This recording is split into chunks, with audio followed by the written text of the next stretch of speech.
Soul, the seed of divinity.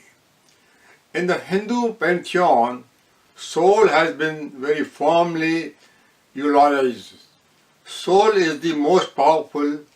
Body, mind and intellect in comparison are fleeting and transient, even an illusion.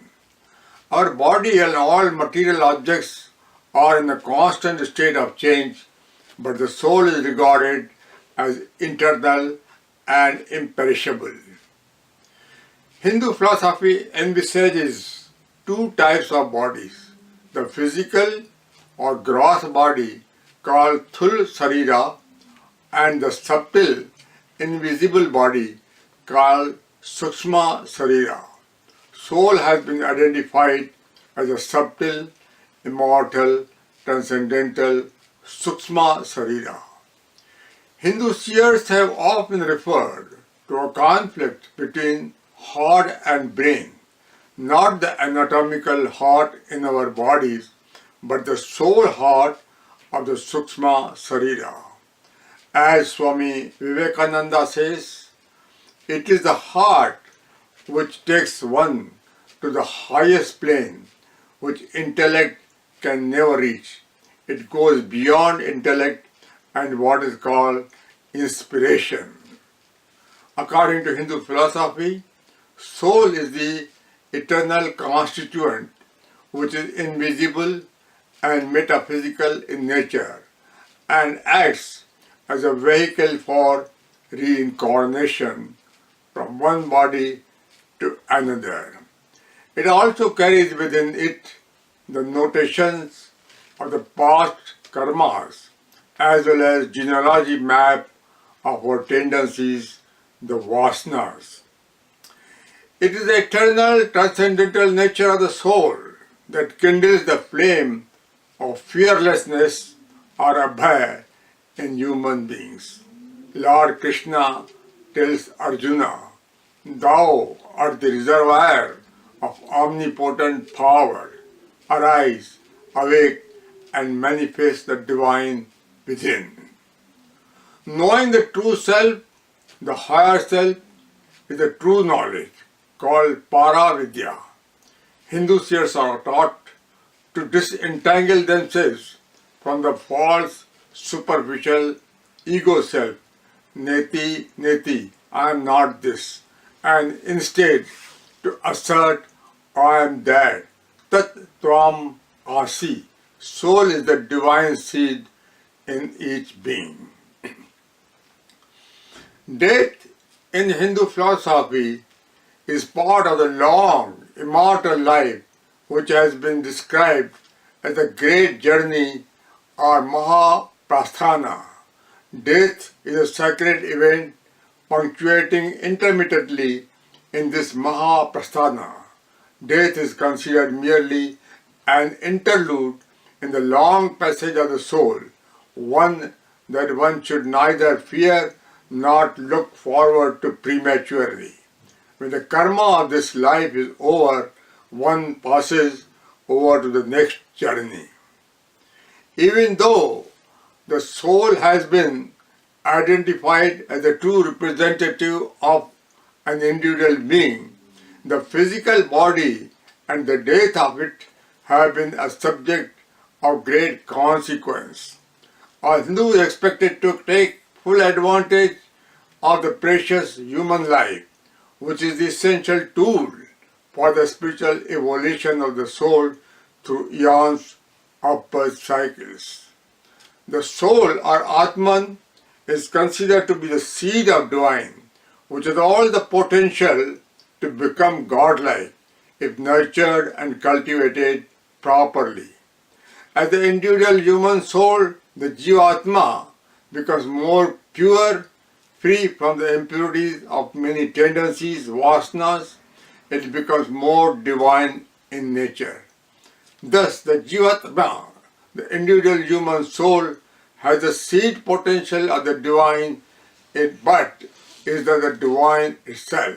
It needs to be purified of all its egoistical nature in order to become godlike and merge into the divine, known as Paramatma. Hindu seers have outlined an evolutionary path for the individual towards spiritual maturity.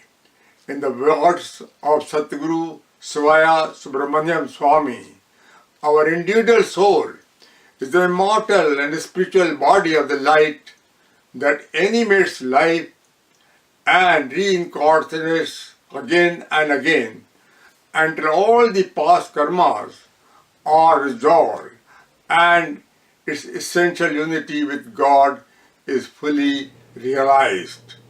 The incarnation of God, avtar-karan, is repeatedly observed in Hindu tradition.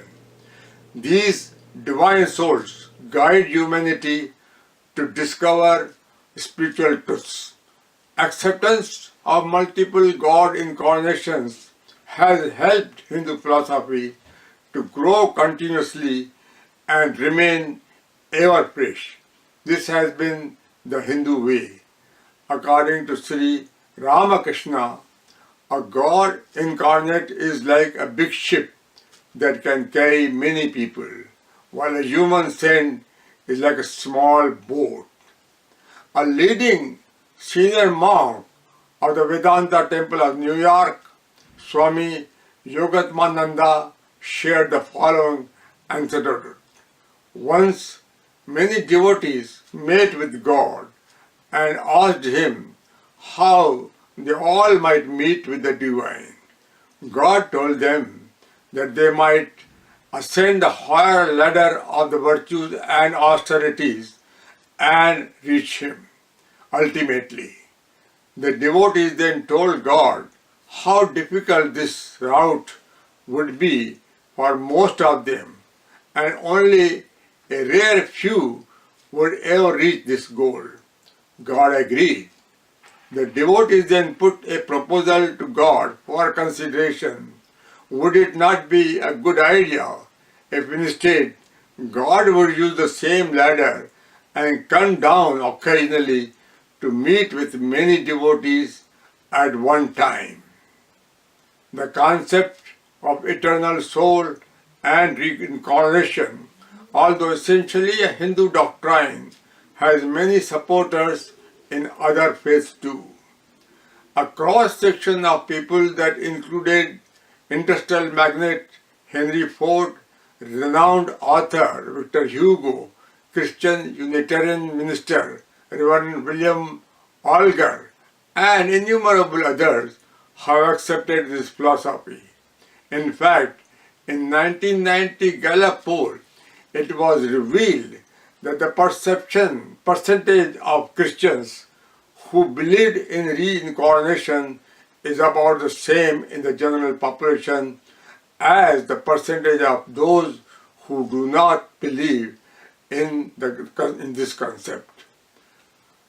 For Hindus, the soul, Atman, is an eternal, transcendental, formless phenomena which is manifested through physical body repeatedly, passing through eons of life cycles.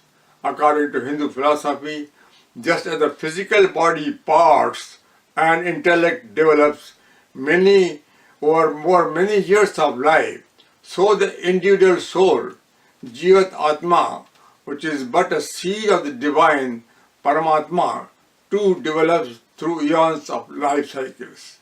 The soul nature and the soul progresses and matures by cultivating spiritual virtues. These divine merits are deemed more worthy in Hindu philosophy than any physical or material asset. The evolutionary development thus exceeds much beyond one life cycle in Hindu theology.